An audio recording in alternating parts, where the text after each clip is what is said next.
Hello guys, welcome back to my channel. আজকের ভিডিওতে আমরা যে টপিকটা নিয়ে ডিসকাস করব, প্রথমেই মার্কেট রিলেটেড কয়েকটা ইনফরমেশন বা কয়েকটা নিউজ, এবং এই নিউজগুলোর পরে আমরা মার্কেটের টোটাল স্ট্রাকচারটা দেখার চেষ্টা করব। তো প্রথম কথা হচ্ছে, এলএনটি ইন্ডিয়াতে এনভিডিয়ার জন্য একটা বড় এআই ফ্যাক্টরি বানাতে চলেছে এবং এটা তামিলনাড়ুতে চেন্নাইতে এটা তৈরি হতে চলেছে।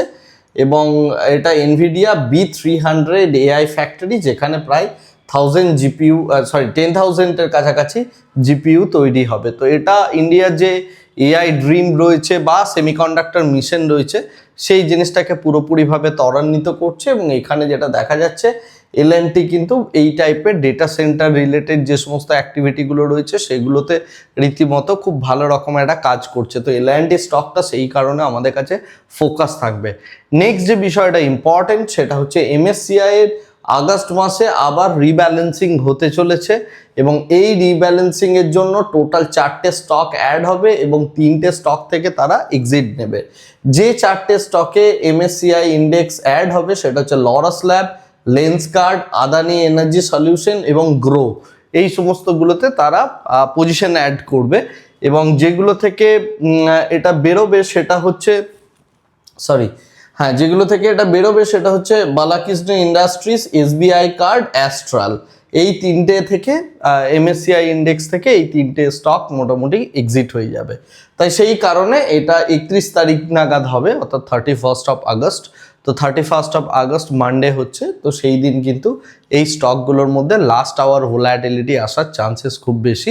তো সেই ইনফরমেশনটা আমি জাস্ট আপনাদেরকে আগে থেকে দিয়ে রাখলাম। নেক্সট যে বিষয়টা ইম্পর্টেন্ট সেটা হচ্ছে অ্যাপল তারা আইফোন 18 প্রো সিরিজ প্রোডাকশন শুরু করেছে ইন্ডিয়াতে এবং এই প্রোডাকশনটা করছে টাটা ইলেকট্রনিক্স। যদিও টাটা ইলেকট্রনিক্স এই মুহূর্তে লিস্টেড কোম্পানি না, কিন্তু টাটা ইলেকট্রনিক্স রীতিমতো সেমিকন্ডাক্টর স্পেসে এবং চিপ ম্যানুফ্যাকচারিং বা ইলেকট্রনিক স্পেসের মধ্যে বেশ বড় রকমের একটা আধিপত্য করেছে। তো পরবর্তীকালে এর যদি আইপিও আসে সেই দিকটার দিকে আমাদের নজর থাকবে। তো এখানে অ্যাপেলের যে প্রোডাকশন সেটা মোটামুটিভাবে টাটা ইলেকট্রনিক্স অলরেডি শুরু করে ফেলেছে।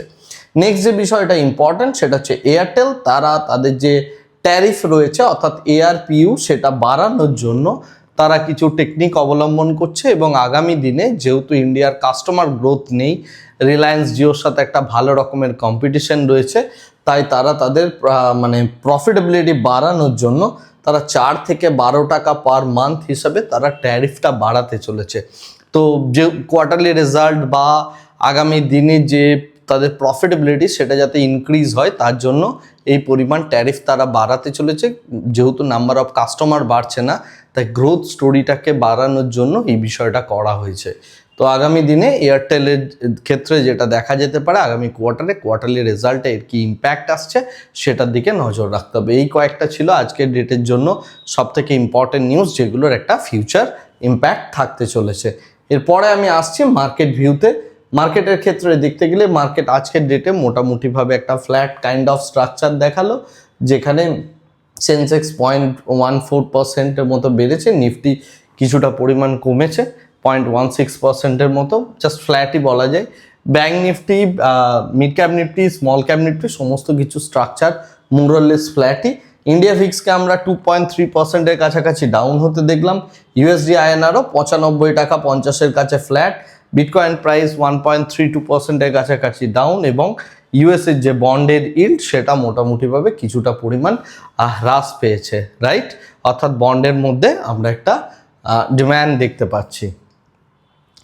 এরপরে আমরা যে জিনিসটা দেখছি সেটা হচ্ছে যে ব্রডার মার্কেট পার্সপেক্টিভ থেকে 1688 স্টক অ্যাডভান্স, 1698 স্টক ডিক্লাইন এবং যে সমস্ত স্টকগুলো বেড়েছে তার মধ্যে অ্যাস্ট্রাল, সোলার ইন্ডাস্ট্রিজ, নেটওয়েভ, সার্ডেন, জিপিআইএল এই সমস্ত শেয়ারগুলো আজকের ডেটে টপ 5 গেনারের মধ্যে রয়েছে। আর টপ 5 লুজারের মধ্যে CP plus, national aluminium, PWL, অপরে ইন্ডাস্ট্রিজ এই সমস্ত শেয়ারগুলো রয়েছে।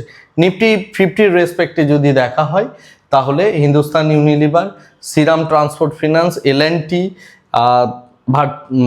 ভারত ইলেকট্রনিক্স অর্থাৎ বেল, টাটা কনসালটেন্সি সার্ভিসেস এই সমস্ত শেয়ারগুলোর মধ্যে আমরা 1% বা তার থেকে কিছুটা পরিমাণ বেশি একটা গ্রোথ দেখলাম। আর বাকি প্রচুর শেয়ার রয়েছে যেমন আইসিআইসিআই ব্যাংক, আল্ট্রাটেক সিমেন্ট, এই সমস্ত টাইপের যে সমস্ত শেয়ারগুলো রয়েছে সেগুলোর মধ্যে ডিক্লাইন। বেসিক্যালি মার্কেটের মধ্যে একটা ফ্ল্যাট কাইন্ড অফ স্ট্রাকচার আমরা দেখতে পেলাম, রাইট।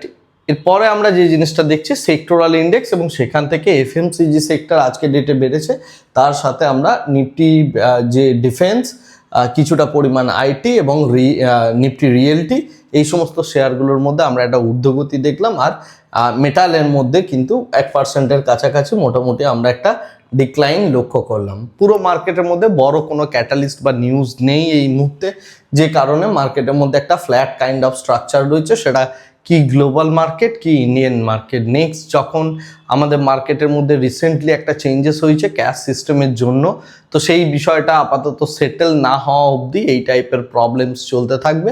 তো সেই বিষয়টা যখন সেটেল ডাউন হয়ে যাবে, তারপরে মার্কেটের মধ্যে কোনো ট্রিগার এলে তারপরে মার্কেটের মধ্যে আমরা একটা বড় মোমেন্টাম দেখতে পাবো। তাছাড়া কনভেনশনাল ওয়েতে যদি আপনাকে ট্রেড করতে হয়, এই মুহূর্তে কোনো সেরকম বড় অপরচুনিটি নেই। কেবলমাত্র কোয়ার্টারলি রেজাল্ট স্পেসিফিক যে সমস্ত স্টকগুলো রয়েছে সেগুলোর মধ্যেই আমরা মোমেন্টাম দেখতে পাচ্ছি। যাই হোক, এরপরে যেটা ইম্পর্টেন্ট সেটা হচ্ছে ব্রেন্ট crude oil, WTI, natural gas সমস্ত কিছুই 2% করে আপাতত ফল করেছে। গোল্ড এবং সিলভার প্রাইসও মোরলেস ফ্ল্যাট। তাছাড়া কপার, জিঙ্ক, অ্যালুমিনিয়াম সমস্ত কিছুই মোটামুটিভাবে একটা flat kind of structure maintain করছে। নিফটি 50-এর রেসপেক্টে যদি আমরা দেখি ওপেন ইন্টারেস্টের পার্সপেক্টিভ থেকে 24,500 সেই জায়গাতে আমরা বড় রকমের একটা কল রাইটার দেখতে পাচ্ছি। এই মুহূর্তে ওপেন ইন্টারেস্টের যে পজিশন, সেই পজিশন থেকে যেটা পুরোপুরিভাবে বলা যায় 24,500 একটা মিডিয়াম কাইন্ড অফ রেজিস্ট্যান্স। তো আগামীকাল যদি আমরা দেখি বা মঙ্গলবারের মধ্যে যদি দেখি 24,500 কল রাইটিং কোনোভাবে কমছে, তবেই আমরা এখান থেকে নিফটির মধ্যে বুলিশ ভিউ নেব, রাইট। আমি আবার রিপিট করছি, 24,500 স্ট্রাইক প্রাইসের মধ্যে কল রাইটিং কমতে হবে। যদি কল রাইটার কমে, এই মুহূর্তে যতটা রয়েছে তার থেকে যদি ড্রপ করে, তাহলে আমরা বুলিশ মোমেন্টামের দিকে যাব। আদারওয়াইজ এই মুহূর্তে আমার যেটা মনে হয় সেটা হচ্ছে মার্কেটের একটা বড় রেঞ্জ ডাউন সাইডের দিকে সাপোর্ট সেই অর্থে কিছু নেই, একদম 24,000-এর কাছে ফার্দার সাপোর্ট আমাদের কাছে রয়েছে, রাইট। সো মার্কেটের এই মুহূর্তের যদি ভিউ হয় সেটা কিছুটা নিউট্রাল থেকে বেয়ারিশ টাইপের একটা ভিউর মধ্যে মার্কেট রয়েছে। কিন্তু যদি 24,500 এখানে কল রাইটার কমে যায়, তখন আমরা এখান থেকে বুলিশ ভিউ নিতে পারি। আদারওয়াইজ নিফটির মধ্যে আপাতত দেখতে গেলে একটা neutral two bearish kind of ভিউর দিকেই নিফটি রয়েছে, রাইট। তো এই হচ্ছে টোটাল মার্কেট স্পেসিফিক আজকের আপডেটস। আজকের ভিডিওটা থেকে আর এর থেকে বেশি দীর্ঘায়িত করার কিছু নেই, ভিডিওটা এই জায়গাতেই শেষ করছি। Thank you very much, bye bye, tata.